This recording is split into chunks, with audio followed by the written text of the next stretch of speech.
Hi there, Lindsay here, the Frugal Crafter. Today we're going to take a look at this set of brushes that I received in the mail from Artify. I wasn't expecting these brushes, but I figured what the heck, I'd give them a try, and then I like them, so I thought I would share them with you.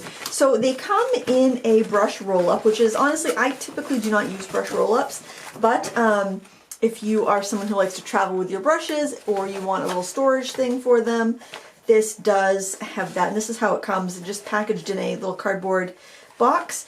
This set sells for about $25, and you've got 24 different things, different tools included.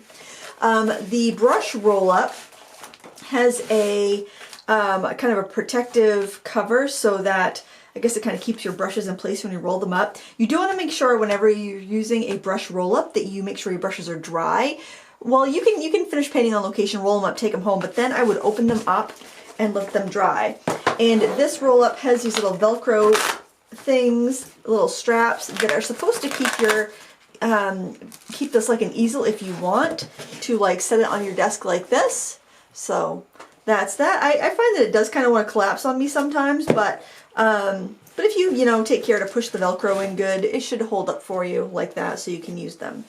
This comes with a palette knife, and I believe 23 additional brushes. So the palette knife here, this is going to be useful if you're using a viscous paint such as oil or acrylics. If you're using watercolor, you could use this to do your scraping techniques, but it's definitely more for like mixing up your oil and acrylic paint so you don't kind of damage your brushes. It saves wear and tear on your brushes, and it allows you to mix more paint at once. You've got two sky flows, which are pretty nice. One, I'd say, I'm just going to use my little grid. One's about 1 inch wide, and one is about 1.25 inches wide. So these are pretty useful sizes. Now, when I first use these will come with these all come with a sizing in them. So I would honestly recommend just taking these to the sink and using some mild soap and just washing the sizing out. I rinsed them in my bucket, and then I still saw that some sizing would remain. You could still feel the stiffness on some of the bristles.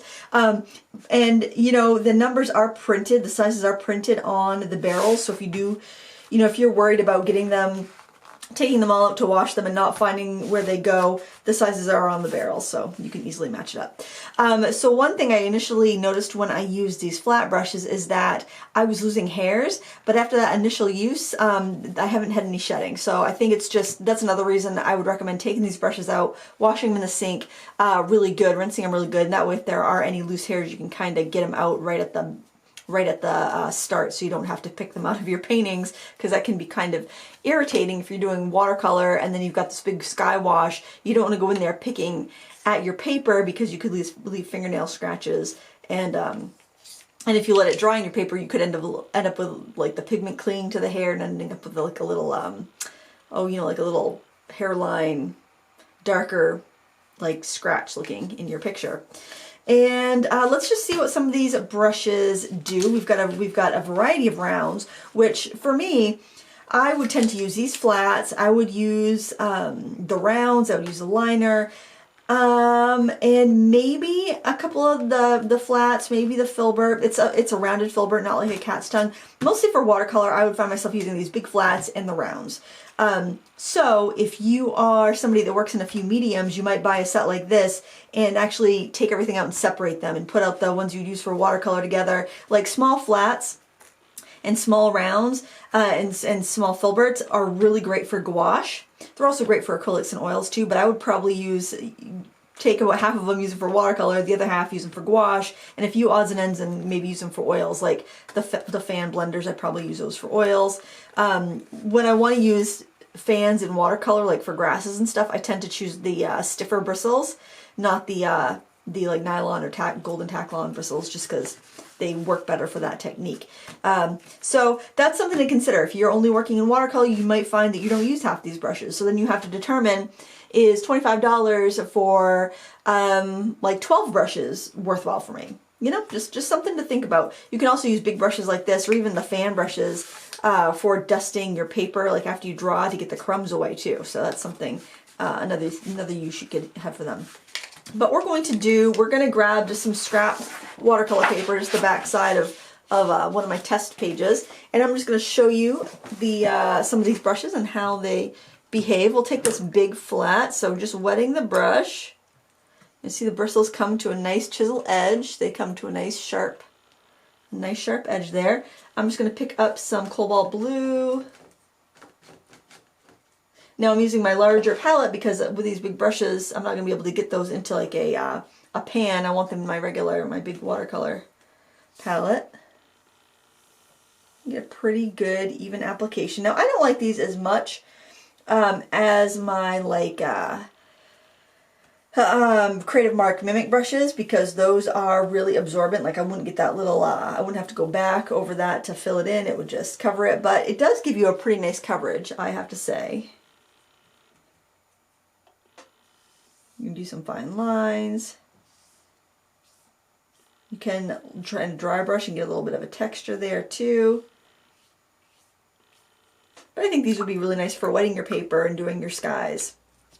I did like the rounds quite a bit. Now this is the biggest round. It's a number 16 round. I've used this quite a bit, and I really liked how it behaved. I'll maybe go with more of a pinky red there.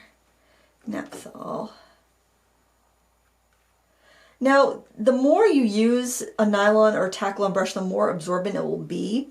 So if you get frustrated when you're first using them and it feels like your paint is just not holding to the bristles, use them a little bit more, roughen them up a little bit, and they will become a lot better. So you can get a nice, well, this is a pretty full brush, so you can go thin to thick pretty easily with these brushes. They have a nice sharp point. You can get some fine lines even with this thick number 16.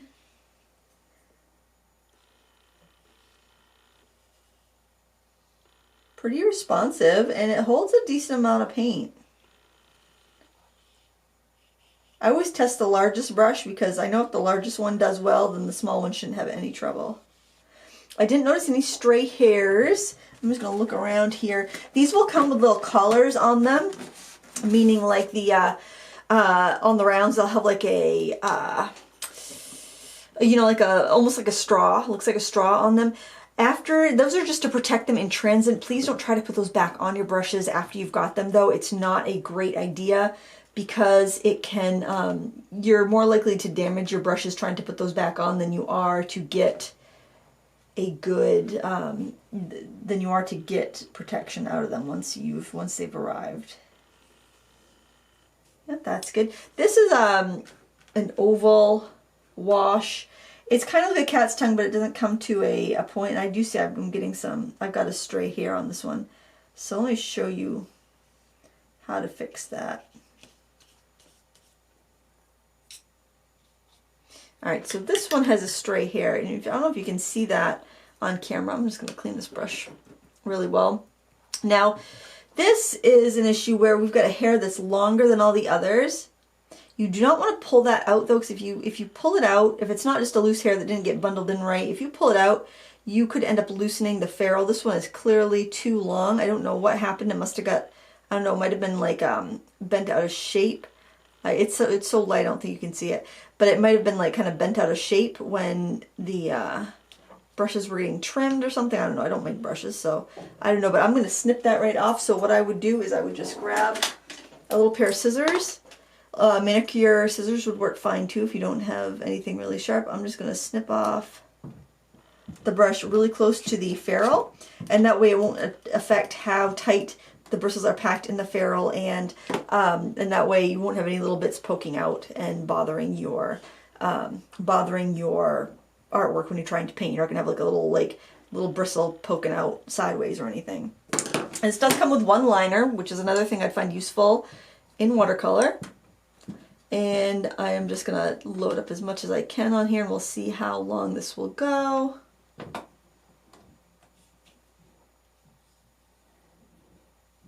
And a nice fine line. Not too bad. I mean, it's not going to carry as much paint as like a Princeton Neptune or a Creative Mark Mimic, but that's not too bad. You know, it does certainly carry more than a regular round at that size. Now, the downside to these brushes, There's really not much, but you will notice that they can, when they're not wet, like if they're nice and wet, look at this brush, it has such a lovely point. This is that a number 12 round. It's got a beautiful point. But, you know, as it dries out, you may notice that it might look a little kind of, it's not even that bad. You might just see a few of the flags, a few of the ends kind of sticking out. But it doesn't seem to bother the performance. All of these rounds are nice pointed rounds. None of them are blunt. There are some smaller filberts if you prefer a blunted round. Grab one of those flats and show you. I'm not going to show you every brush because there's, you know, they're just the same sizes and different shapes. But the handles, they're very light. So if you like a balanced brush, they're like, you know, when you buy a more expensive brush, they've just got a better weight in your hand, and these are very light. The head of the brush is going to weigh more than the back end of the brush, so that might be something that you would want to be aware of. If that's something that bothers you, then you might want to go for a better brush. Even like a Lowell Cornell has a nice balanced handle, like their ultra rounds.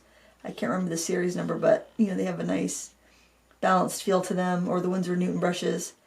But these are also a tiny fraction of the price. As far as the bristles, as far as the ferrule, I don't see any problems with it. I would prefer a little bit heavier of a handle, maybe a lacquered handle. But you know, when you're looking at about $1 a brush, there's going to be some trade-offs, and I'd definitely rather have them put the money in the bristles than into the handle of it. They are wooden handles, so you want to make sure you don't leave them in the water to soak, because they could swell and split, and then your ferrules will be loose, and then that will be a very unpleasant painting experience. But overall, I think it's a good value. If you're, you know, I would just see, are you going to use that many of those brushes? Now, when I wet the fan brush, the bristles do pull apart a bit, so I think we probably could actually do grasses. Yeah, we could do grasses and fur pretty easily with a fan brush. So, you know, you can get that effect without having to get a hog or a mimic hog brush. So that will definitely work for there. I'm surprised at how much it spread. I think it's because these are not, you know, some fan brushes are very densely packed. There's a thicker amount of bristles in there, like the ferrule would be out more and there'd be more bristles, and because there aren't a ton of bristles in here, I think that's why it works really well. It splits apart and gives you the grasses. So if you did want to use this for blending, like with oils, you would really have to make sure that this was bone dry when you went into blender, and it would probably start to spread apart. So I wouldn't necessarily recommend this brush for oils, this set for oils. I would probably say you are better off with these for watercolors and gouache. The smaller brushes will have the oomph to push the gouache around. They might not have enough oomph to push acrylics around. They'd probably be fine with acrylics, but I would definitely say these would be best suited for watercolors and gouache. And if you use both, that's perfect, because then you're not going to have any of the brushes that go to waste. And then the palette knife, obviously palette knife is a little bit more useful for acrylics or oils, because you're just dealing with larger amounts of paints generally. But it does seem like it's fine. I don't see any red flags on that. It's just your run-of-the-mill palette knife and brush roll. So if you like those elements, if you like brush rolls, I think the brushes are a pretty good value even without the brush roll. They're not gonna knock your socks off, I don't think. They're not the best brushes in the world, but they'll definitely get the job done, and the bristles are good, and I really do like this number 16 round. The rounds are really nice, and for that alone, I feel like it's worth the price. But you know what you need, you know what your budget is, and I would say they're not bad. They're not bad. You might have to contend with a few loose hairs when you start with them. You might have to trim off a few wayward hairs, but for the price, I don't think that's too bad. There you have it. I'll link this down below if you are interested in checking this out. Thanks to Artify for sending these to me to review. It was an interesting surprise to get in the mail because I wasn't expecting anything. But yeah, they're nice. I've been using them for about a week, and they get the job done. So there you go. Thanks for watching. Until next time, happy crafting.